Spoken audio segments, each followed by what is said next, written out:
Hello दोस्तों, स्वागत है आपका आपके अपने यूट्यूब चैनल स्टडी विथ एजे में। इसमें आज की वीडियो में मैं आपके लोगों के लिए लेकर के आया हूँ वार्षिक परीक्षा 2024 कक्षा चौथी आपका पेपर किस प्रकार का आएगा। और आज की इस वीडियो में हिंदी के पेपर के बारे में बात करेंगे हम कि हिंदी में किस प्रकार के प्रश्न आएंगे, किस प्रकार का पेपर आपको पूछा जाएगा और कौन कौन से प्रश्न आपकी परीक्षा के लिए काफ़ी ज़्यादा महत्वपूर्ण होंगे। तो उन प्रश्नों की परीक्षा की वीडियोस मैं लेकर के आया हूं चैनल पे, तो इन्हें चैनल सब्सक्राइब करके ज़रूर देखें। और दोस्तों, आपकी गणित की, पर्यावरण की, अंग्रेजी की ये वीडियोस चैनल पे मैंने डाल दिया है। ये हिंदी की वीडियो है और ऐसी ही दो दो तीन तीन चार चार वीडियो हर विषय की डाला हूँ, जिनमें से काफ़ी महत्वपूर्ण प्रश्न हैं जो परीक्षा में आएंगे। और पिछले बार भी डाला था जिसमें से काफ़ी प्रश्न आए थे, तो इस बार भी इन प्रश्नों को आप ज़रूर से पढ़ें और दोस्तों ज़रूर से चैनल को सब्सक्राइब करके इन प्रश्नों को देखें। आइए देखते हैं क्या क्या चीज़ें आपको इसमें लिखनी है। तो सबसे पहले दोस्तों, बहुविकल्पीय प्रश्न पूछे जाएंगे आपके प्रश्न नंबर 1 से लेकर के 10 तक के, जिसमें विकल्प वाले प्रश्न होंगे, जिनमें पढ़कर आपको एक विकल्प में उत्तर देने हैं। तो आइए उसको देखते हैं हम किस प्रकार से विकल्प पूछे जाएंगे और क्या क्या प्रश्न विकल्प में आते हैं। तो जैसे सबसे पहला प्रश्न पूछा है दोस्तों यहाँ पे कि रक्षाबंधन का त्यौहार आता है, कब आता है। तो 4 विकल्प दिया है, तो हमारा ए नंबर सही हो जाएगा इसमें सावन मास में। कब आता है? सावन मास में। तो ये पाठ आपका रक्षाबंधन से लिया गया है कक्षा चौथी का। इसके बाद प्रश्न 2 पूछा गया है कि ध्यान शब्द का शुद्ध रूप क्या है। तो देखो, ध्यान गलत लिखा है, उसको हम कैसे लिखेंगे? इस प्रकार से लिखेंगे जैसे बी नंबर में लिखा है। तो बी नंबर हमारा सही है, तो हम यहाँ ऐसे बी नंबर लिख के ध्यान ऐसे आपको लिखना है, तो ऐसे आप लिखेंगे और ये भी आपको पूछा जाएगा।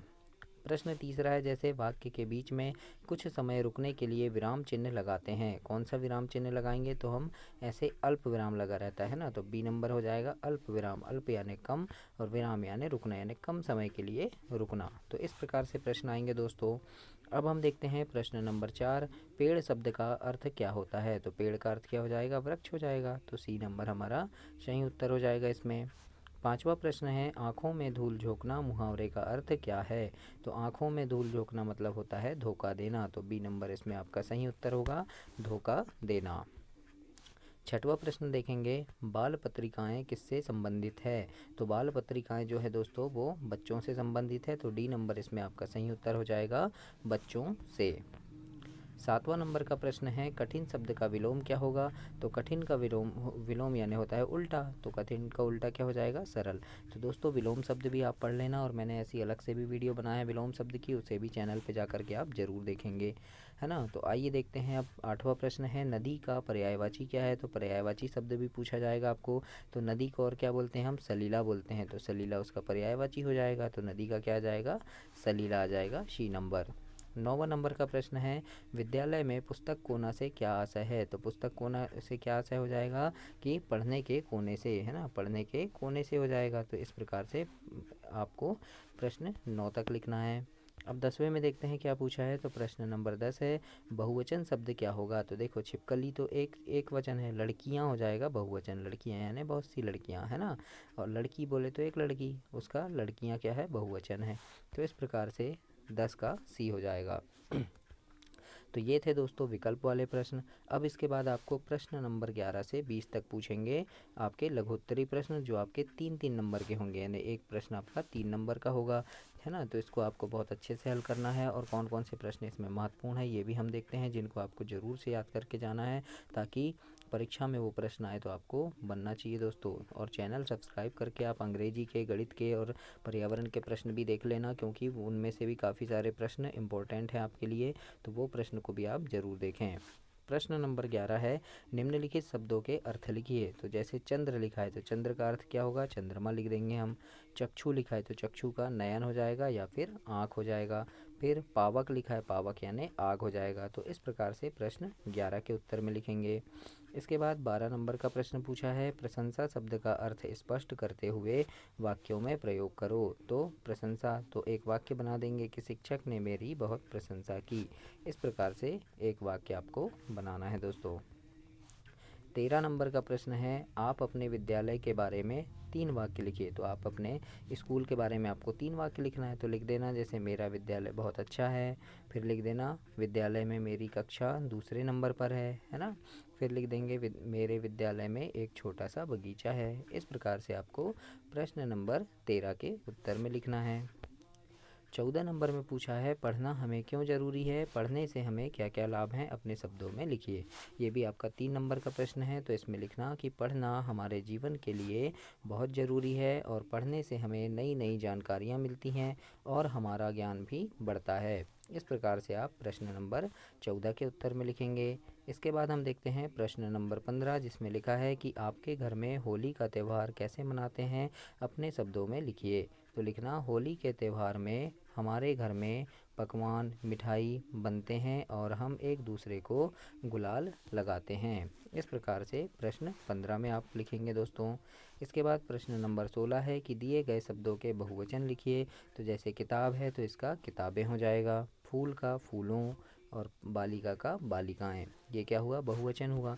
तो एक वचन से बहुवचन में भी आपके इम्पोर्टेंट प्रश्न पूछे जाएंगे। 17 नंबर है कि आपके आसपास कौन कौन से फलदार वृक्ष पाए जाते हैं, किन्हीं 3 के नाम लिखिए। तो जो फल वाले पेड़ हैं उनके नाम लिखने के लिए बोला है, तो आप लिख देंगे जैसे आम है, फिर जामुन, अमरूद। इस प्रकार से आपको लिखना है दोस्तों। प्रश्न नंबर 18 में पूछा है निम्नलिखित शब्दों की वर्तनी शुद्ध करें, मतलब जो अशुद्ध लिखा है उसको शुद्ध करना है। तो देखो ये आशीर्वाद लिखा है ना, तो इसको हम आशीर्वाद, तो वाह में ऊपर र की रेप लगेगी ऐसे, और इसको आशीर्वाद लिख देंगे हम ऐसे। फिर देखो ये कृपण लिखा है, तो कृपण कैसा लिखते हैं, तो देखो क में ऐसे लिखा है ना, तो ऐसे नहीं लिखते, क को ऐसे लिखते हैं, तो ये क्र हो जाएगा, है ना। इस प्रकार का क्र ऐसे बनेगा, कृपण, तो ऐसे कृपण लिख देंगे। फिर ये श्रम है, तो इसको श्रम लिखेंगे ऐसे। फिर ये कृपा को कृपा लिखेंगे। तो इस प्रकार से जो अशुद्ध वाक्य हैं उनको शुद्ध करने के लिए भी आपको 3 नंबर का प्रश्न आएगा। तो इस प्रकार से आपको शुद्ध करना है। तो ये भी काफ़ी इंपॉर्टेंट प्रश्न है दोस्तों, कई बार परीक्षा में आया है और ज़रूर से आता है, तो इसको भी आप करके ज़रूर देखेंगे। फिर यहाँ पर है 19 नंबर में कि आलस्य हमारा शत्रु है, स्पष्ट करो। तो इसमें लिखना कि आलस्य होने से हमारा किसी काम में मन नहीं लगता और इससे हमें सफलता प्राप्त नहीं होती है। इस प्रकार से आप प्रश्न नंबर 19 में लिख देंगे, तो ये आपका 3 नंबर का हो जाएगा। 20 नंबर में देखते हैं क्या पूछा है, तो इसमें है कि दिए गए वाक्य के लिए एक शब्द में लिखना है आपको। जैसे पूजा करने वाला, तो पूजा करने वाले को हम पुजारी बोलेंगे, तो लिख देंगे पुजारी। फिर जो सदा जीवित रहे उसको सजीव बोलेंगे। 6 मास में एक बार होने वाला 6 मासी होगा और गांव में रहने वाला ग्रामीण होगा। तो इस प्रकार से आपको लिखना है एक वाक्य के लिए, यानी वाक्य के लिए एक शब्द बनाना है। तो ऐसे आप कंप्लीट करेंगे। इसके बाद है दोस्तों अब दीर्घ उत्तरीय प्रश्न आ गया, जो आपके बड़े उत्तर हैं 21 और 22, है ना। ये आपके 5 नंबर के होंगे। कितने नंबर के, 5 नंबर के, यानी 5 नंबर का एक प्रश्न है। अब यहाँ लिखा है दिए गए चित्र को देखकर 5 वाक्य लिखिए। तो ये चित्र है ना, काय का चित्र है, देखो तो यहाँ मेला लगा है, दुकानें लगी है ना, ये सब टोकनी रख के बेच रही हैं।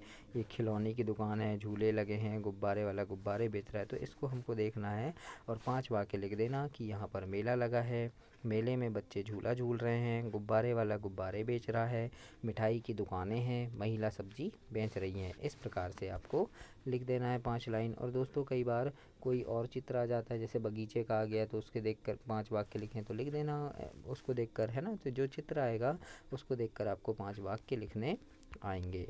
अब 22 नंबर में देखो लिखा है पढ़ी गई किसी कविता की 4 पंक्तियाँ। तो आपके पाठ से आपको कविता, कोई भी कविता याद होनी चाहिए, क्योंकि उन कविता की 4 लाइन लिखने को पूछा जाएगा। तो आप ऐसे लिखना कि जैसे ये लिखा है मैंने, चाह नहीं मैं शुरबाला के गहनों में गुथ जाऊँ, चाह नहीं प्रेमी माला में बिन प्यारी को ललचाऊँ, है ना। तो इस प्रकार से कोई भी एक कविता की 4 लाइन आपको लिखना है। तो ये आपका हिंदी का पेपर था और दोस्तों मेरी शुभकामनाएँ हैं कि आप काफ़ी अच्छे नंबरों से पास हों और परीक्षा में प्रथम स्थान प्राप्त करें अपनी कक्षा में, और बहुत अच्छे से पढ़ाई करना।